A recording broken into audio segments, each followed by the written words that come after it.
دیں گے۔ ایک سوال کسی نے کیا ہے، آئیے پہلے سوال دیکھ لیتے ہیں کیا انہوں نے کیا ہے۔ ہلو، السلام علیکم، میں شائستہ بول رہی ہوں دہلی سے، اور سے میرا سوال ہے کہ یہ لوگ جو کسی کے لیے بھی بندش کراتے ہیں، جادو کراتے ہیں، کسی کے کام کو، کاروبار کو رکواتے ہیں، رشتوں کو رکواتے ہیں، ایسے لوگ بولتے ہیں، تو کیا واقعی یہ سچ میں ہوتا ہے؟ کیا ایسی کوئی پاور ہے کہ یہ لوگ استعمال کر کے دوسرے لوگوں کو پریشان کرتے ہیں، یا ان کے کام کو رکواتے ہیں، یا ان کی شادیوں کو رکواتے ہیں، رشتے رکواتے ہیں؟ اگر ایسا ہے تو لوگ اس کا اتار بھی کرواتے ہیں، تو کیا یہ صحیح ہے؟ اسلام میں ہے تو گناہ نہیں ہے کہ آپ کے اوپر اگر آپ کو پتہ چل گیا کہ کیسا ہے تو آپ کسی سے اتار کروائیں؟ تو یہ سب کچھ چیزیں صحیح ہیں یا غلط ہیں؟ یہ پلیز اس کا مجھے جلد سے جلد جواب دیجیے، شکریہ، اللہ حافظ۔ کسی نے ایک سوال کیا ہے کہ کچھ لوگ جو ہے دوسروں پر بندش، انہوں نے نام لیا، بندش کرتے ہیں، مطلب جادو کرتے ہیں، کوئی چیز کو بند کرانے کی کوشش کرتے ہیں، تجارت پر رشتے نہ آنا بول کر۔ تو ان کا سوال تھا کہ ایسی بندش کی جا سکتی ہے، اور اگر کوئی کرتا ہے تو اس کا علاج کیسے کروائے؟ کیا اس کا علاج کرانا جائز ہے؟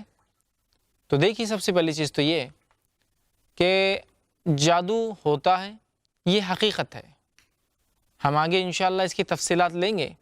جادو چند کلمات ہے جن کلمات کے ذریعے شیاطین کو خوش کیا جاتا ہے اور ان سے کام لیا جاتا ہے۔ جیسے کلام کے، کلمات کے اثر ہوتے ہیں انسان پر۔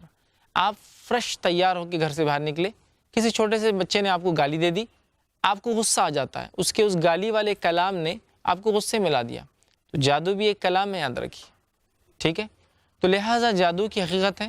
اللہ رب العزت نے قرآن نے فرمایا، سورۃ البقرہ سورہ نمبر 2 آیت نمبر 102 میں، کہ شیاطین سے لوگوں نے جادو سیکھ کر تفرق کیا، عورت میں اور اس کے شوہر میں، یا مرد میں اور عورت میں انہوں نے تفرق کرنا، طلاقیں کرنا شروع کر دی۔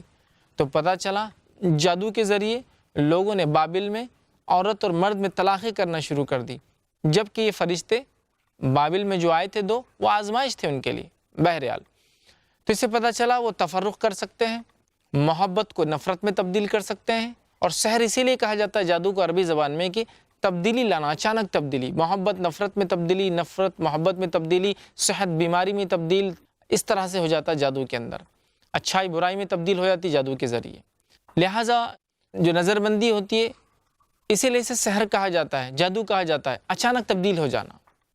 تو بہرحال اس طرح سے بندش کی جا سکتی ہے، کسی کو رشتے نہ آئے بول کر، یا تجارت خراب ہو جائے یہ کر کے، ایسی بندشیں کی جاتی ہے، ٹھیک ہے؟ اب جب ایسی بندشیں کی جاتی ہے تو سوال یہ تھا کیا اس کا علاج کرا جائے؟ بالکل ہاں، اسلام ایک مکمل دین ہے، اس نے اتنی تفصیلات جن، جادو اور تمام چیزوں کی رکھی ہے انسانوں کے لیے۔ تو ظاہر سی بات ہے کیا وہ دین جب شیاطین کا تذکرہ کر رہا ہے، جادو کا تذکرہ کر رہا ہے، تو اس کا حل نہیں بتائیں گا؟ جبکہ ہم اسلام کو ایک عالمی ایسا دین مانتے ہیں جس میں ہر چیز کا حل ہے، تو یقیناً اس میں جادو کا، بندش کا، ٹونے کا، اور کیا کیا ناموں سے لوگ پکارتے ہیں، اس کو سحر کہہ لیجئے عربی زبان میں، میجک کہہ لیجئے انگلش میں، اس کا علاج ہے، اس بندش کا علاج ہے۔ لیکن اس کا علاج آپ کو قرآن و سنت سے کرنا ہے، اپنے من مانے ڈھنگ سے، اپنے دل سے، یا غیر شرعی علاج، یا حرام کردہ چیزوں سے علاج۔ ایسا علاج جو قرآن و سنت کے خلاف ہو، یہ درست نہیں ہے، لیکن اسلام میں اس کا علاج ہے، اور اس کا علاج کرانا چاہیے۔ ایسے لوگ ہوتے ہیں جو اس کا علاج بھی کرتے ہیں، قرآن و سنت کے مطابق جو باتیں دی گئی ہے۔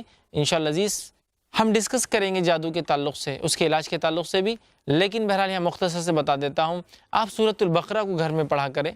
نبی اکرم صلی اللہ علیہ وسلم فرماتے ہیں جس گھر میں سورۃ البقرہ پڑھی جاتی ہے، 3 دن اور 3 رات شیطان وہاں داخل نہیں ہوتا، یاد رکھیے۔ تو لہٰذا سورۃ البقرہ کا پڑھنا، کثرت سے سورہ فلق اور سورہ ناس کی تلاوت کرنا، اپنے اوپر اس کا دم کرنا، سورۃ الفاتحہ کا پڑھنا، آیت الکرسی کا پڑھنا، سورۃ البقرہ کی آخری 2 آیتوں کا پڑھنا، اور بھی بہت ساری آیتیں ہیں جو نبی اکرم صلی اللہ علیہ وسلم نے مختلف مرتبہ جو مختلف چیزوں کے لیے پڑھی ہے۔ اور اسی طرح علماء کے تجزیے ہیں، جو کتاب و سنت کے ماننے والے علماء ہوتے ہیں، انہوں نے جو ہے تجزیہ کر کے کچھ باتیں دی ہیں، ان آیتوں کو اگر ہم پڑھیں، اپنے اوپر دم کریں، تو انشاءاللہ عزیز اس کا مکمل علاج شریعت میں موجود ہے، یاد رکھیے۔ تو لہٰذا یہ بندش جس کو آپ عام زبان میں کہہ رہے ہیں کہ رشتہ نہ آئے، تجارت خراب ہو، کیا جا سکتا ہے، اس کے علاج کے لیے بھی قرآن و سنت میں گائیڈ لائنس ہے۔ ہمیں چاہیے کہ اس کو علاج کروائے، لیکن صرف اور صرف قرآن و سنت کے مطابق ایسے لوگوں کے پاس نہ جائے جو ہمارے ایمان سے کھلواڑ کرتے ہیں، ایسے لوگوں کے پاس نہ جائے جو ہمارے لیے غیر شرعی ڈھنگ سے علاج کرتے ہیں، ہمارے حلال مال کو حرام طریقے سے کھا جاتے ہیں، اور بہت سارے لوگ اس معاملے میں جو ہے گمراہ ہو جاتے ہیں۔ آئیے آگے بڑھتے ہیں۔